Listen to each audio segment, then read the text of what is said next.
Hello everyone, welcome to Kumari's Kids channel. How are you guys doing today? I hope everyone is good. Okay, today I have a story, a little woman living in a shoe.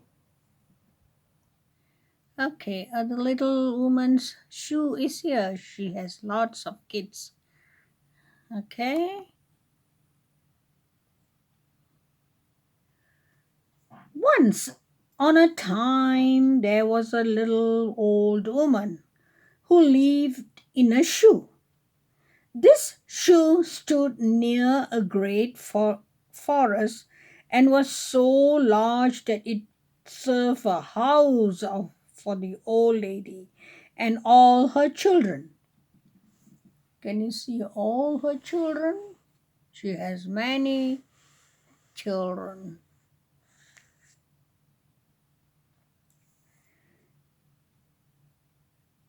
of which she had so many that she did not know what to do with them.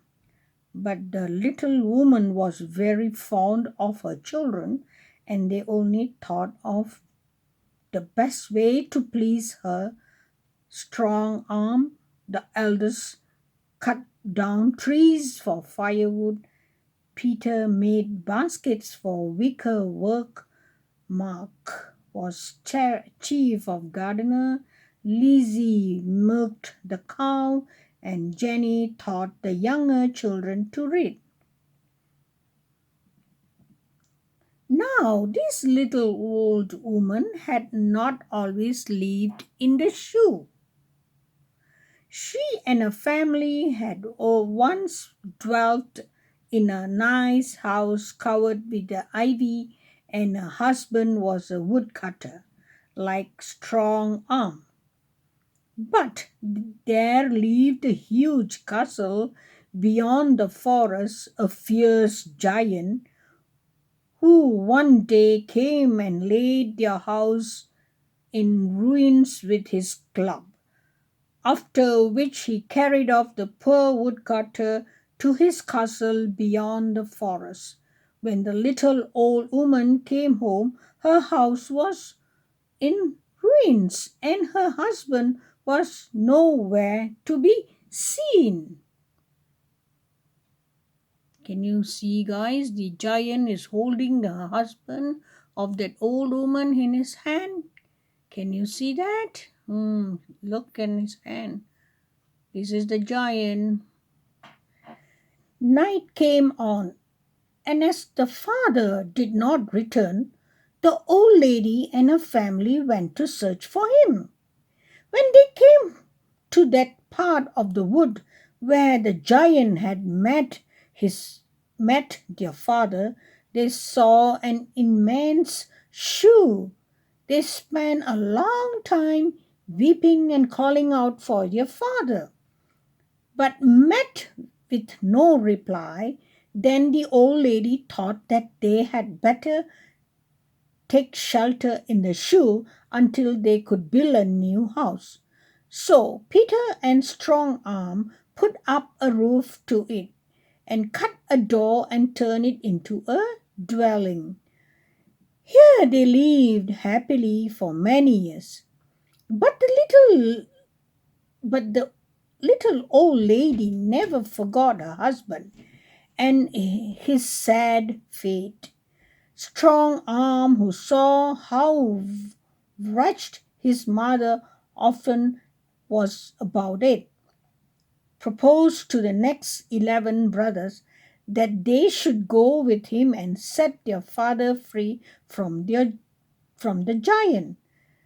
Their mother knew the giant's strength and would not hear of the attempt, as she feared they would be killed. But Strong Arm was not afraid.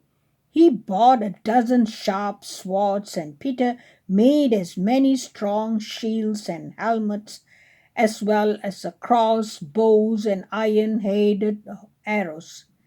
They were not quite ready. Strong Arm gave the order to march, and they started for the forest. The next day they came in sight of the giant's castle. Strong Arm leaving his brothers in wood close by, and strode boldly up to the entrance and seized the knocker.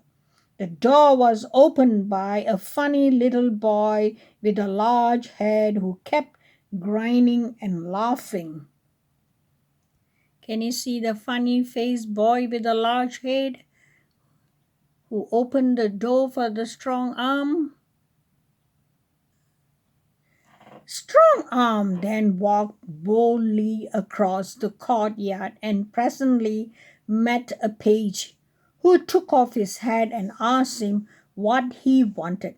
Strong Arm said he had come to liberate his father, who was kept a prisoner by the giant.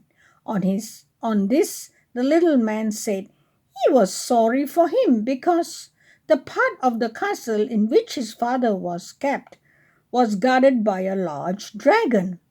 Strong Arm, nothing daunted, soon found the monster, who was fast asleep.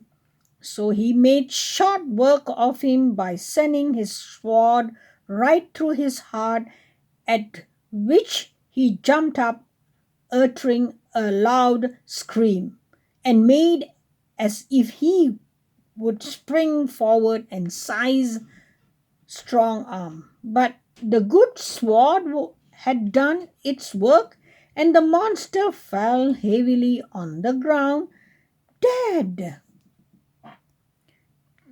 Can you guys see the monster? Which Armstrong killed it.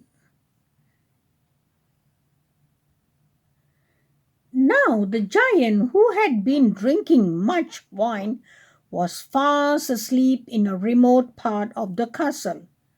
Strong Arm had no sooner finished the dragon than up started the funny little boy who had opened the door.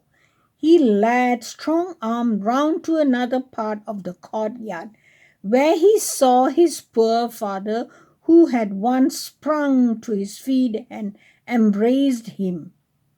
Then Strong Arm called up his brothers, and when they had embraced their father, they soon broke his chain and set him free. We must now return to the little old woman. After her sons had started, she gave way to the most bitter grief. While she was in this state, an old witch came up to her and said she would help her, as she hated the giant and wished to kill him. The old witch then took the little old lady on her broom, and they sailed off through the air straight to Giant's castle.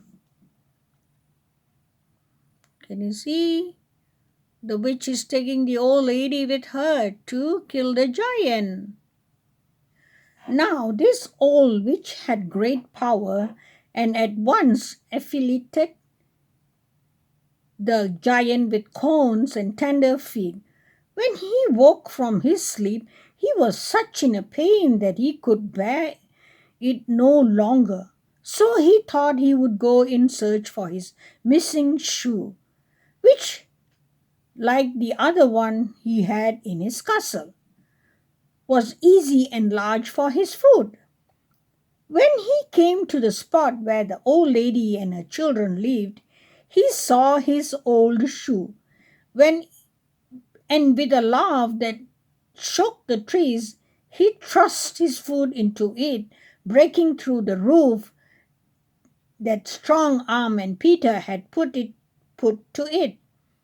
The children, in a great alarm, rushed about inside the shoe, and frightened the trembling scrambled through the door and slits with which the giant had formerly made for his corns.